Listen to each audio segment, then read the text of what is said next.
Amis du jour, bonjour, amis du soir, bonsoir, c'est McFly Best Training, j'espère que vous vous portez bien. Dans chaque domaine, on a souvent entendu parler d'un âge d'or. Dans la musique par exemple, dans le rap plus précisément, beaucoup disent que les années fin 90, début 2000 étaient la meilleure période en termes de créativité, d'écriture, etc. Mais chacun ici peut avoir son appréciation selon les périodes. Ceci n'est qu'un exemple car je ne vais pas vous parler musique mais plutôt musculation.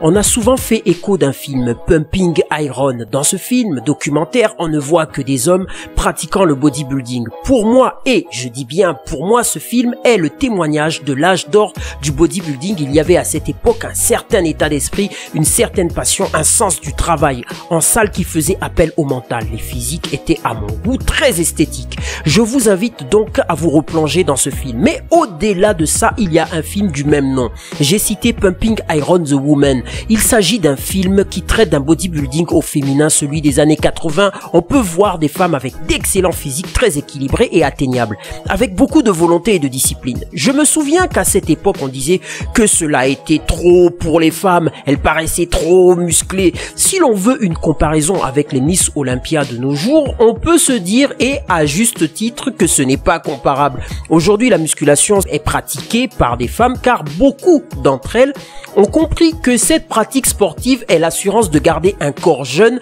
et tonique le plus longtemps possible, même au-delà de 60 ans. Les remèdes miracles ne se trouvent pas dans les crèmes, mais dans une pratique régulière de ce sport avec une alimentation saine. Je vous invite aussi à faire quelques recherches sur ce film.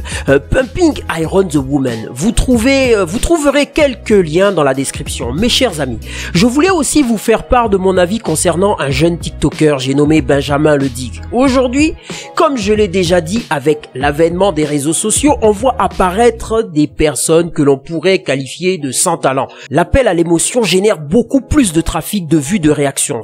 Ce jeune homme surfe sur un bad buzz. Combien de temps cela va tenir? Nul ne le sait. Mais dans tous les cas, je le répète encore, il se met en danger, lui et son entourage. Je ne lui souhaite en aucun cas le malheur, mais il viendra un jour où sa conscience prendra le dessus et on assistera de sa part à de véritables excuses. Ce jeune homme est victime d'une époque où ce qui est choquant attire l'attention. J'en veux pour preuve une de mes vidéos titrée Accident, déchirure, quadriceps est la plus regardée. Mes chers amis, si vous avez aimé cette vidéo, n'oubliez pas de liker, de partager, de vous abonner. Je vous dis à très bientôt pour une prochaine vidéo qui traitera évidemment de musculation. Mais entre-temps, n'oubliez pas que la musculation est la mère de tous les sports. Donc une pratique régulière, intelligente vous permettra d'être en bonne santé et d'avoir un corps tonique et vous allez pouvoir jouir de votre jeunesse beaucoup plus longtemps. À bientôt.